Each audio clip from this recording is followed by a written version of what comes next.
Le centre Simbanamtsuru, il vit, agit, inspire.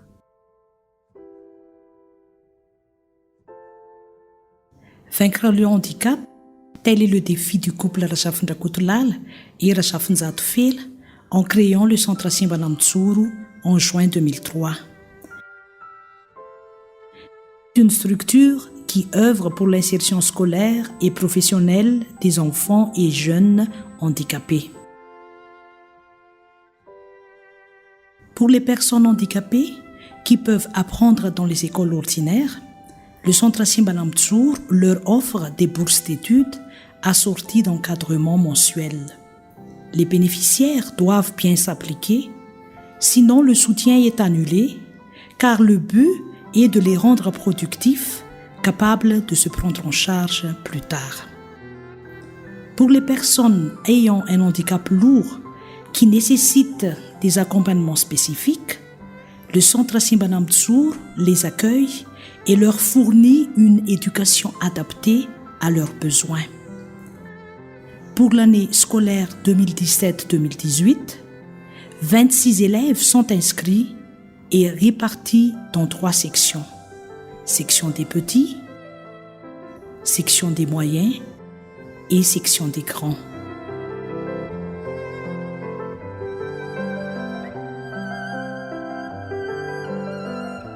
Ils apprennent par le jeu et font des activités diverses comme exercice physique, danse et musique, catéchisme, groupe de parole, ménage.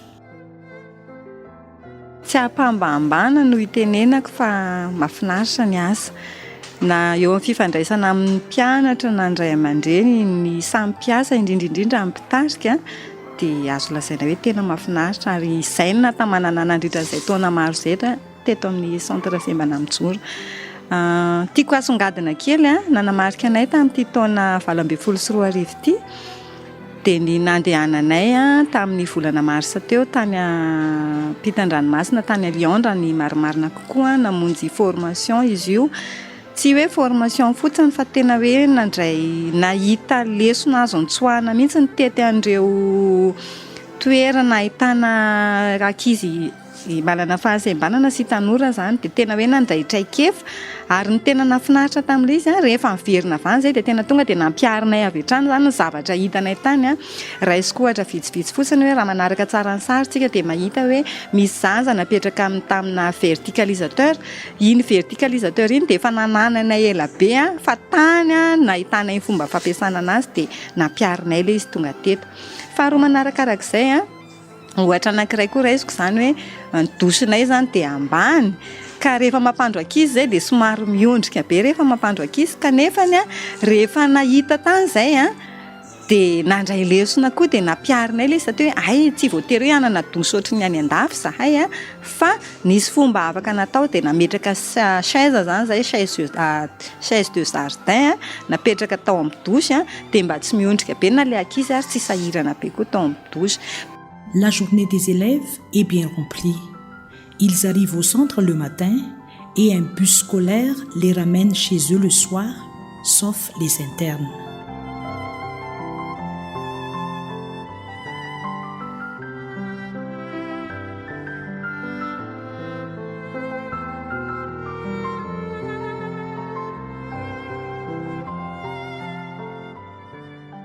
Ces derniers restent au centre pendant la semaine et sont avec leur famille le week-end. Ny tenako moa zany dia manana zanaka mianatra amin'ny centre Simbanamtsuru tokoa izay internat ao izy. Ny anarany dia Irinso nandritra ny 2 taona sy tapany izay no mipetrahany tao. Tao anatin'izay fotoana izay nefa dia tena nahatsapa fiovana tokoa ny tenanay. Maro izy ireo fa angamba ny santionany fotsiny no tantaraiko voalohany aloha vao nitrerinandro fotsiny izy dia fa neta fiovana satria izy rehefa matory amin'ny alina dia tsy maintsy matory ambony kiboko foana. Fa vao niditra tao amin'ny centre nefa izy dia tsy mila matory ambony kiboko fotsiny fa tonga dia apetraka fotsiny ambony fandriana izy zany. Tsy mila kalain-kalain be, tsy mila rotsoritsiny fa tonga dia voky dia apatoriana dia matory. Fa roa manarakarak'izay izy somary kombokombona kely taloha ao an-trano. Fa vao tany amin'ny centre koa izy tonga dia milalao be, miresaka be, vao misy ankizy mandalo dia efa falifaly be izy. fahatelo manarakarak'izay konkoa izy koa somary misy crise zay vao misy zavatra kely mipoaka kely na hoe sotro ara midona kely dia taitra be izy fa zao efa tonitony le crise nefa presque angamba ny indray mandeha sanandro sisa netana zay taloha nefa ny 5 ny 9 ndraindray tena makapakivony andro izy tena mijaly be mihitsiny fa tena fiovana lehibe mihitsy ny tranga taminazy. Sembana mijoro aloha dia tena nahafapo azy 100%. Zay aloha dia teneniko mihitsy ny marina satria na ny zanako ary une fois izy hoe tsy mandeha aty fa hoe saziko fa misy tsy mety ataony dia tena tsy manaiky mihitsy izy ary ny fahitako ny centre dia tena azon'ny ankizy ato daholo ny zavatra rehetra azon'ny ankizy any an-trano ny ankizy salama zany ohatra mba itenenako amin'ny hoe raha ohatra zao ka mandeha excursion ny ankizy mandeha kory zareo misy mifety anniversaire mifetery zareo manao inona kory mandeha kolonia mandeha zareo ka ny ankizy zany tsy hoe sembana dia hoe atokatokana fa mizohirany zavatra azony rehetrarehetra salama ny mpianatra ato ary na cadre na confort dia tena ara-dalàna mihitsy ny azy. Le centre Simbana Mtsuru dispense aussi une formation professionnelle pour les jeunes handicapés. 4 modules sont proposés: informatique, couture, pâtisserie, charcuterie.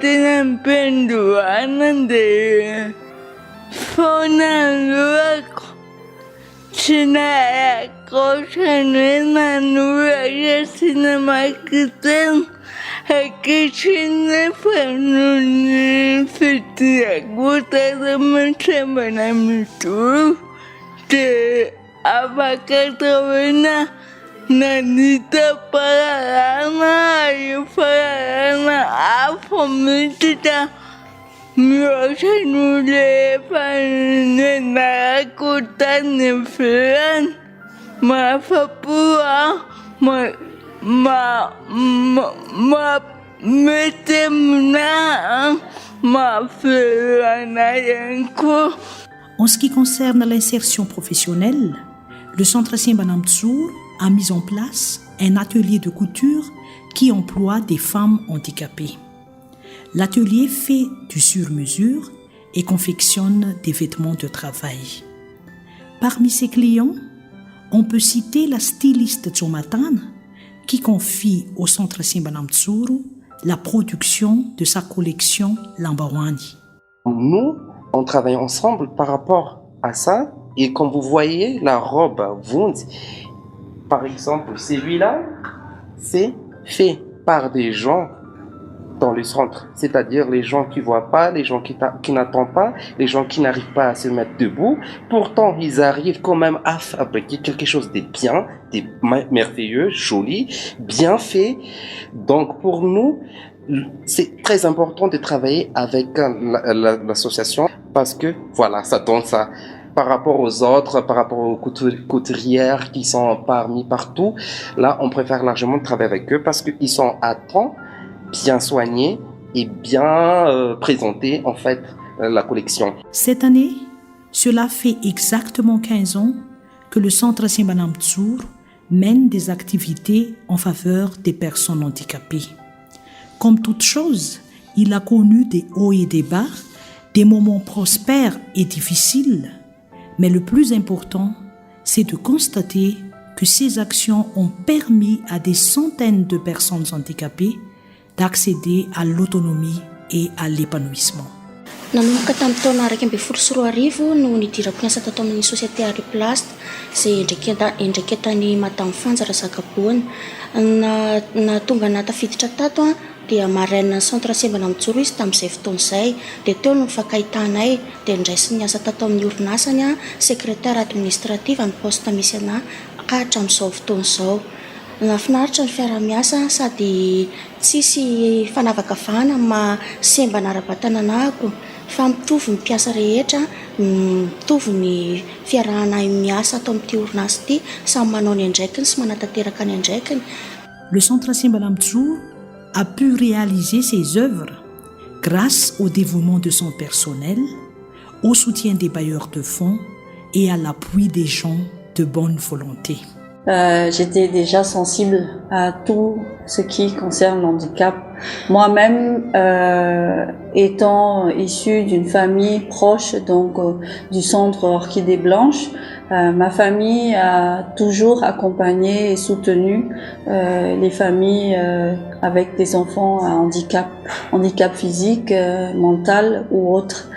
Donc, après avoir soutenu le centre d'enfants handicapés, j'ai décidé de contribuer encore plus à mon engagement pour réinsérer une femme handicapée dans une de mes entreprises. Donc pour moi, la mission ne s'arrête pas simplement en étant marraine pour une durée limitée. Il faut aussi s'engager et de manière concrète et notamment dans la vie professionnelle. Donc j'ai engagé Fanza en tant que secrétaire administrative dans mon entreprise, tout simplement parce que je trouve que le handicap, en tout cas le handicap physique, n'est nullement un réel handicap à partir du moment où la personne a les compétences, a les capacités d'assurer son poste. Donc pour moi, c'était une continuité de mon engagement et aussi pour donner un modèle, être un exemple de ce que pourrait être une femme engagée et encore plus avec les personnes à handicap. C'est pas compliqué d'avoir engagé Baku. Dans ma petite entreprise, la condition ou disons ce qui m'avait poussé, c'est que j'avais l'habitude de prendre en charge des jeunes, disons, vulnérables dans différents centres de rééducation. Et quand j'ai découvert Baku, j'ai pas pu résister et je l'ai engagé en espérant qu'il va faire des efforts aussi pour s'intégrer dans le groupe. Et c'est ce qu'elle a fait. Et actuellement, ça fait donc plus de 10 ans qu'elle est là. Mais elle me donne, disons, entière satisfaction dans ce qu'elle peut faire. Pour la célébration de son 15e anniversaire, le Centre Simbalam Tsour se dote d'une nouvelle infrastructure à Nalamaïti qui, au rez-de-chaussée, abrite les activités économiques des jeunes handicapés comme cyber, restaurants, ateliers de couture et boutiques, et aux étages des bureaux à louer. Le handicap n'est pas un obstacle à l'épanouissement d'un individu, il faut juste l'accepter et le vivre.